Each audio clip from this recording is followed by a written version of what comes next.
આમોદના દાંડા ગામે જમવા જેવી સામાન્ય બાબતે થયેલ હત્યાનો ભેદ ઉકેલાયો. 4 આરોપીઓ ઝડપાયા. આમોદ તાલુકાના દાંડા ગામે જમવા જેવી નાની બાબતે થયેલા વિવાદે ભયાનક સ્વરૂપ ધારણ કરતા 4 મિત્રોએ જ મળીને એક આશાસ્પદ યુવાનની સાથે મારામારી કરી હત્યા કર્યાની ચોંકાવનારી ઘટના સામે આવી છે. આમોદ પોલીસે ગણતરીના કલાકોમાં જ હત્યાનો ભેદ ઉકેલી 4 આરોપીઓને ઝડપી લઈ કાયદેસરની કાર્યવાહી હાથ ધરી છે. દાંડા ગામે રહેતા વિષ્ણુભાઈ પ્રવીણ વસાવા પોતાના મિત્રો રાહુલ ઉર્ફે મેહુલ પ્રવીણ વસાવા, ભૂપત અરવિંદ વસાવા, અલ્પેશ ચંદુ વસાવા અને કનુ ચંદુ વસાવા સાથે તારીખ 14 અને 15 જાન્યુઆરીના રોજ જમવા બાબતે વિવાદમાં પડ્યા હતા.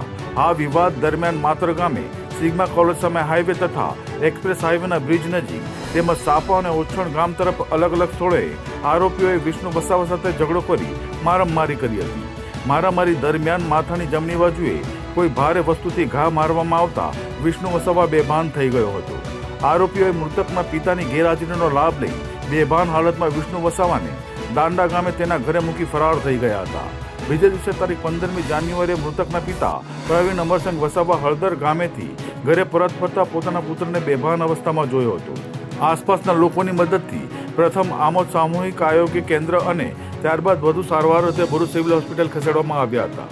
જ્યાં તારીખ 17 જાન્યુઆરીના રોજ વહેલી સવારે તબીબોએ વિષ્ણુ વસાવાને મૃત જાહેર કર્યો હતો.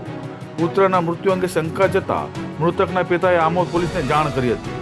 પોલીસે તાત્કાલિક કાર્યવાહી કરી મૃતદેહને ભરૂચ સિવિલ હોસ્પિટલ ખાતે પેનલ પોસ્ટમોર્ટમ માટે મોકલ્યો હતો. તારીખ 18 જાન્યુઆરીના રોજ મળેલા પોસ્ટમોર્ટમ રિપોર્ટમાં માથામાં થયેલા ગંભીર ઇજાને કારણે મોત થયાનું સ્પષ્ટ થતાં પોલીસે હત્યાનો ગુનો નોંધ્યો હતો.